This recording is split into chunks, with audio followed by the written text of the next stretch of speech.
Right guys, welcome back to the channel. As you can see, I've got a Mustang engine here on the stand. We've been taking this engine out of a 2018 Mustang. This engine has suffered from ringland failure, so we're going to be stripping this engine apart to assess the damage, and then once we know what needs changing, needs replacing, we're going to be building one of our 1000 wheel horsepower capable engines. So we're going to start stripping this engine, see what's damaged and go from there, so we'll see you there.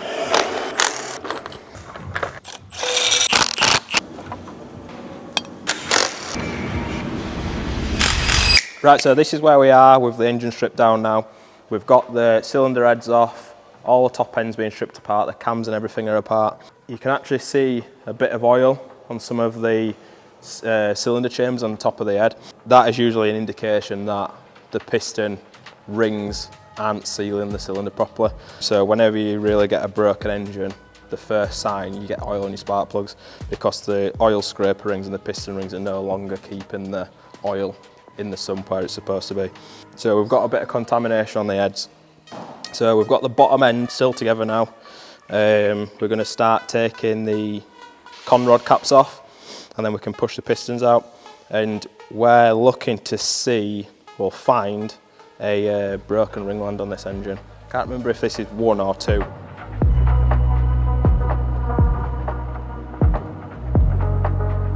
So this is the second piston that we pulled out of this engine. And straight away, this piston's actually got a cracked ringland on the second piston ring. Both the top ring and the second ring have cracked. So what I'm going to do is take these rings off. I'll show you.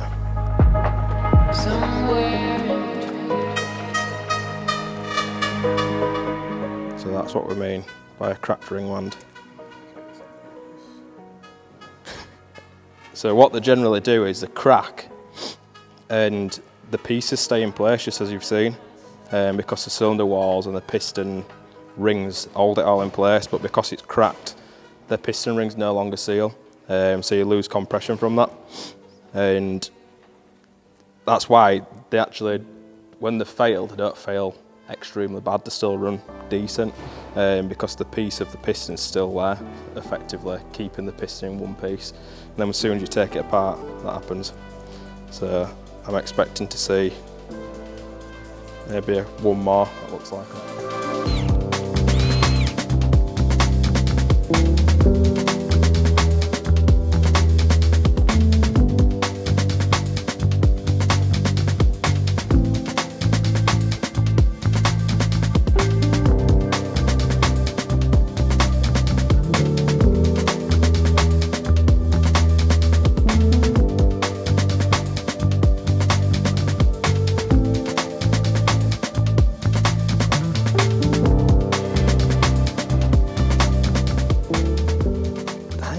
Don't you think that's mad? 3 blown pistons and it still ran. He drove it up here. He drove it here and said, something not quite right with this car. Drives all right. The engine light's on, it keeps flashing. He's got 3 blown pistons. God.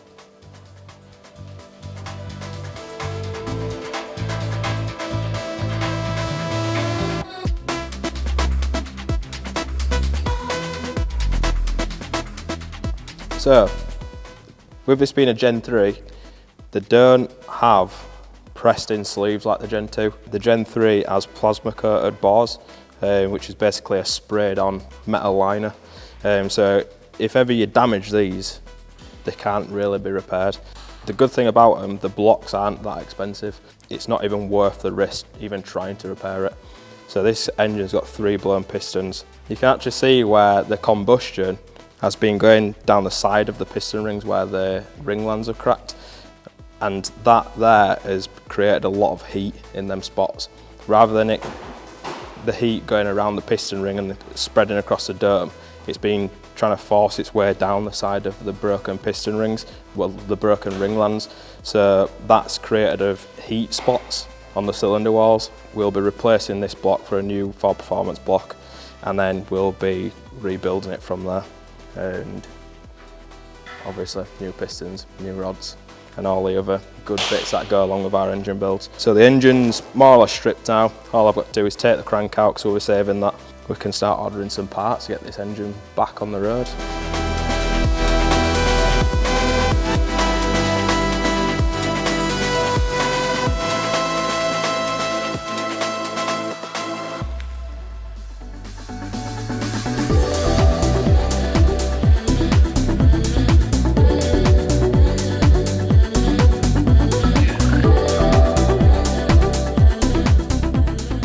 Right guys, as you can see, all the parts have arrived for this engine build now. As we go through this build process, we'll speak a little bit about each different component in this engine build as we're going along. There's a lot to do, so let's make a start on this 1,000 wheel horsepower Coyote build. So we've got the new Ford Performance block on the stand here. First things first, we need to check over the block to make sure there isn't any damage on it. No sharp edges that are going to cause any sort of issues when we put the engine together. So on some of the cars, well on some of the engines, the casting's really rough around the oil squirters and stuff, around the bores. So what we like to do is use a little Dremel and just clean it all up, blow it all off, and then we'll do the final clean down. So we clean all the oil galleries, all the journals and stuff, use compressed air to blow it all, make sure it's all dry, and then we'll give it another check over, check all the threads and stuff, make sure there's no dirt in the threads for the head studs, and then we can start to build it. So we'll start with the bottom end. We'll be putting the oil squirter deletes in there, and then we can start fitting the main bearings and get the crank installed.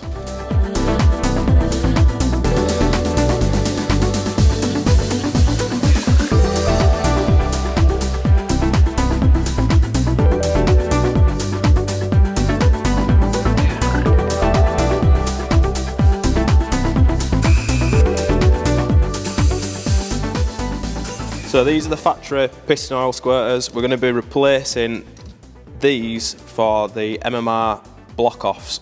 So because we're putting the manually forged pistons into this engine, it doesn't necessarily need the under piston cooling anymore, and it's one more point of failure. Chuck these in the bin and we're replacing with these billet block-offs.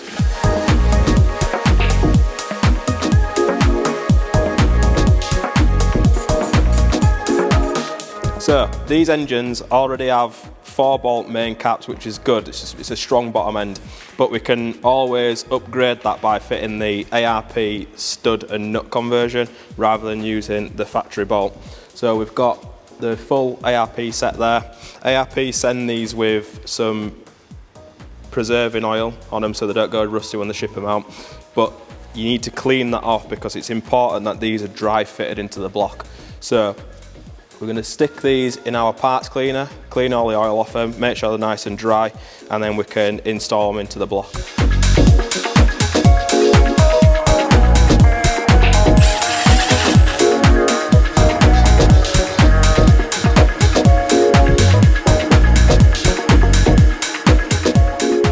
So we're on to the ring grinding process. The piston rings are a file fit ring, so we need to grind these rings down to our desired ring gap. With this being a new block, we'd like to think that all the cylinders are the same size. We've actually gone through and checked the cylinders to make sure they're all within tolerance, which they are. So what we're going to do now is fit the rings into the cylinders. I like to use an old piston with a first ring taken off to square the ring up. And then what I'll do is I'll measure the gap in the bore as it stands, and then I can use my desired ring gap, take away the actual ring gap, and then I can use the difference to basically cut off the ring to get to my desired ring gap. And what I do is use the electric ring grinder, which has a dial indicator on it, so if I need to take 10th thou off, I can take 10th thou off accurately. But what I usually do is take the majority off with the electric grinder and then finish it off with the hand grinder because you've got a little bit more feel. So that's one ring gap to sew. So basically the ring gap is the gap between both ends of the piston ring. On a higher powered engine, the ring gap needs to be larger because it creates more heat. With more heat, makes this ring expand, and if the ring gap's too tight, the ring can actually touch, and what it does is it butts up, and the both ends of the ring can go like that, which will either break the piston or break the ring. So the ring gap needs to basically be set based on what the engine's going to do and how it's going to be used. So like I say, 20 thousandths of an inch is what we're going to set this engine to. It's not going to be a massively high power engine, so that's where we kind of set these for street cars up to like kind of 1,000 brake horsepower mark. Each cylinder's light is numbered up, so this ring will go with this cylinder, so that's why I've got numbers going across the different cylinders, just so the piston rings stay with the cylinders. So we'll stick this over on this pile and we can move on to the next ring.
Right guys, so 7 of the 8 pistons are now installed into the engine. We've got one last piston to install. We need to put the conrod bearings in it, get the ring set in the right orientation, then we can use our ARP piston ring compressor to install it into the block. So we'll do that now and we'll see you there.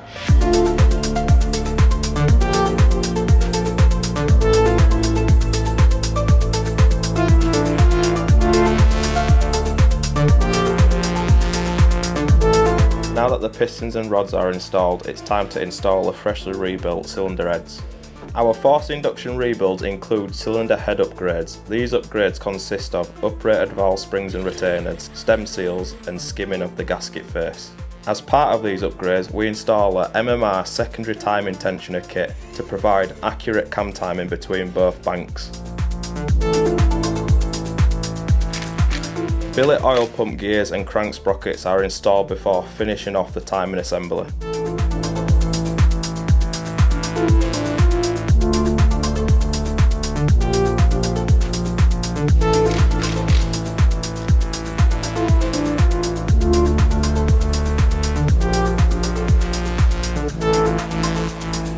Now the engine is fully assembled, it's time to get it installed into the car.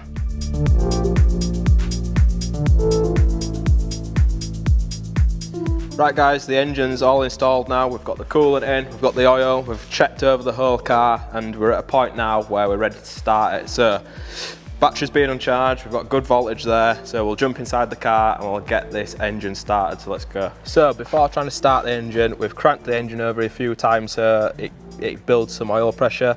When we assemble these oil pumps, we actually fill them with assembly lube and then fill the backside with engine oil so the oil stays in the housing. So on the first turn of the key, the engine gets some oil basically straight away. So we've done that, we've heard the tone of the engine change, you can hear the timing chain tensioners fill with oil, and it's at a point now where we can start it up for the first time. So, fuel pump primes.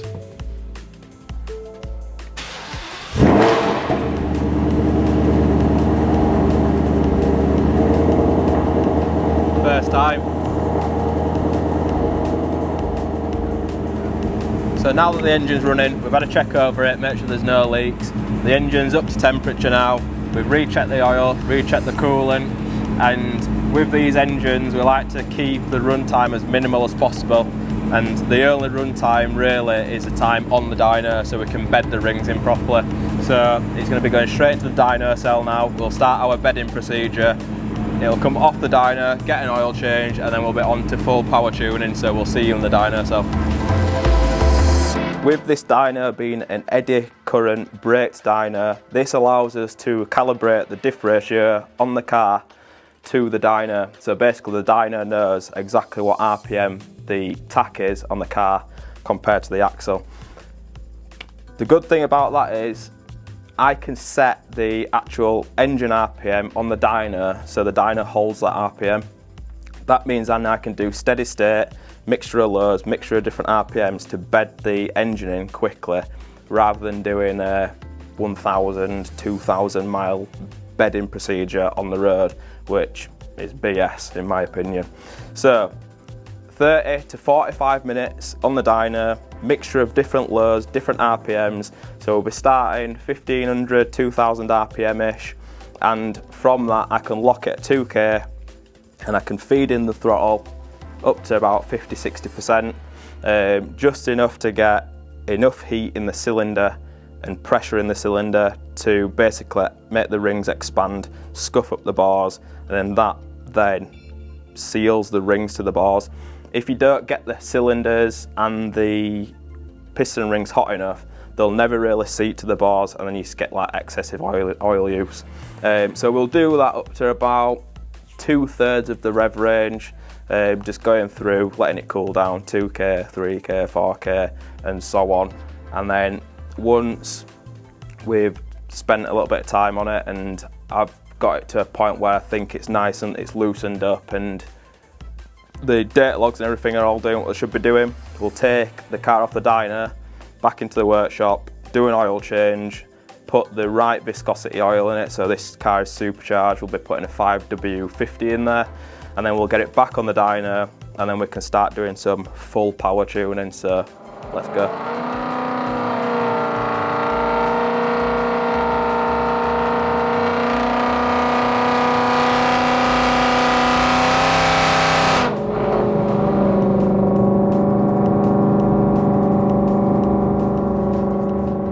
Right, so we've got the car back on the dyno. We've just done a baseline pull with low ignition timing and a nice rich lambda.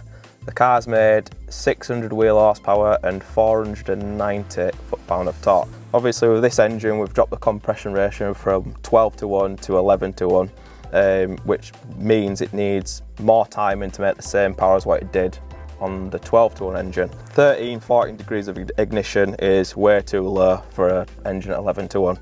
So that's the reason why it's only making 600 wheel horsepower.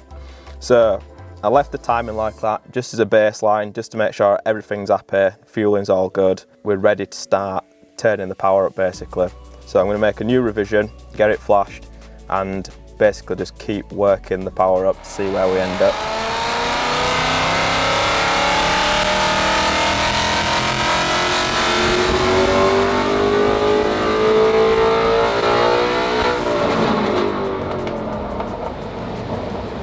So the car's dialed in now. We've made 700 wheel horsepower and 540 foot-pound of torque at the wheels.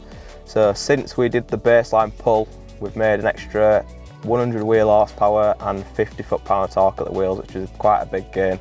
This car is still on a 3.825 pulley.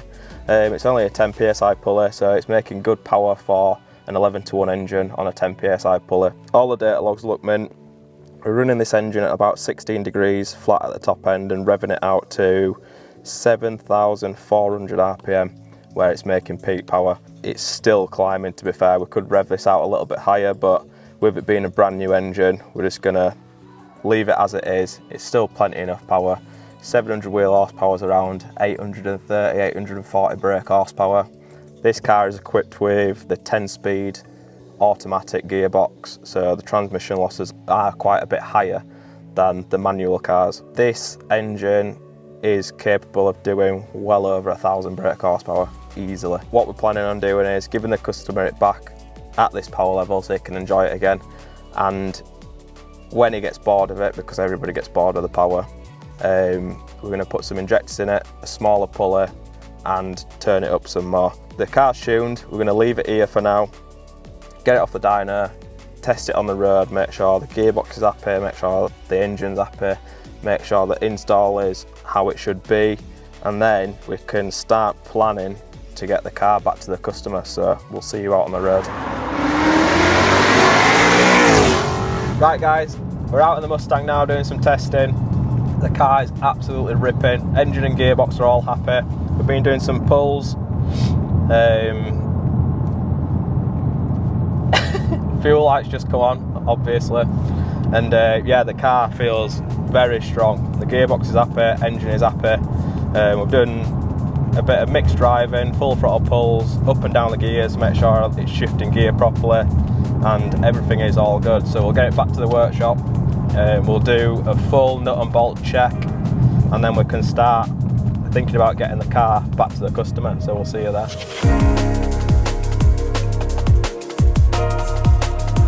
Right guys, that's another Motorsport and Performance engine build complete. The car's been in the workshop, we've done a full nut and bolt check. The car's ready to go back to the customer now. As always guys, if you like this video, make sure you like, subscribe, and we'll see you in the next one.